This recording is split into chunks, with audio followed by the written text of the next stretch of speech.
بسم اللہ الرحمن الرحیم۔ بند اے طالب روزی بنشیں کہ بخوری، اے رزق کے طلبگار بیٹھ جا کہ تو روزی کھائے گا۔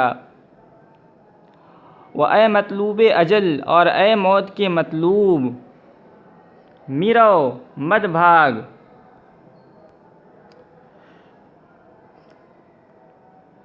کہ جان بری، اس لیے کہ تو جان نہیں بچا سکتا ہے۔ تو مطلب یہ ہے کہ کچھ چیزیں ایسی ہیں جو اللہ تعالیٰ نے مقرر کر دی ہے لوگوں کے لیے، اس میں سے 5 چیزیں ایسی ہیں جو علم غیب سے متعلق ہیں، وہ اللہ تعالیٰ ہی کو معلوم، اللہ تعالیٰ کے سوا کسی کو معلوم نہیں ہے۔ ان اللہ عنہ علم الساعۃ، اللہ کے پاس قیامت کا علم ہے، یہ قیامت یقینی طور پر کب آئے گی، اس کا علم اللہ کے سوا کوئی نہیں جانتا۔ وَيُنَزِّلُ الْغَيْثَ، اسی طرح بارش کا علم اللہ کے پاس ہے، کب کس جگہ بارش ہوگی یقینی طور پر، علامات سے تو کوئی بتا سکتا ہے۔ وَيَعْلَمُ مَا فِي الْأَرْحَامِ، اور اسی طرح ماں کے پیٹ میں جو بچہ ہے وہ کن صفات کا حامل ہوگا، عالم ہوگا، جاہل ہوگا، اس کا بھی علم اللہ کے پاس ہے۔ وَمَاذَا تَدْرِي نَفْسٌ مَاذَا تَكْسِبُ غَدًا، اس کے بعد چوتھا علم یہ ہے کہ انسان آئندہ کیا کمائے گا، اس کو کیا روزی ملنے والا ہے، وہ اللہ کے سوا کسی کو معلوم نہیں ہے۔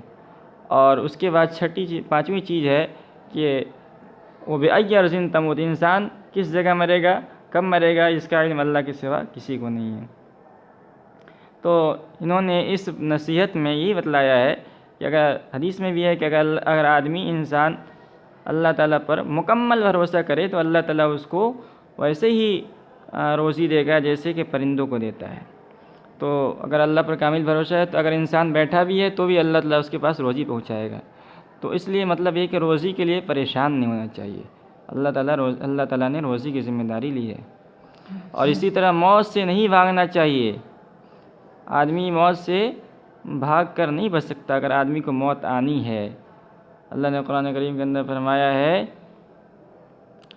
کہ اینما کنتم یدرککم الموت ولو کنتم فی بروج مشیدہ، کہ جہاں کہیں بھی ہوگے موت تم کو پالے گی، اگرچہ مضبوط قلعے کے اندر بند ہو جاؤ تو وہاں بھی موت پہنچ جائے گی، اس لیے موت سے نہیں بھاگنا چاہیے۔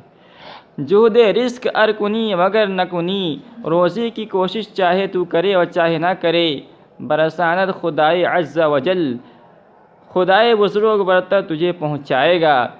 در روئی در دہان شیر و پلنگ، اور اگر تو شیر و تیندوے کے منہ میں جائے، نہ خورندت مگر بروز اجل، تو تجھ کو نہ کھائیں گے مگر موت کے دن۔ تو انسان دشمن کے قبضے میں بھی چلا جائے، اگر موت نہیں ہے تو اس کا کچھ نہیں کر سکتا، جب موت نہیں تو شیر کھا بھی نہیں سکتا اور تیندوا بھی کوئی نقصان نہیں پہنچا سکتا ہے۔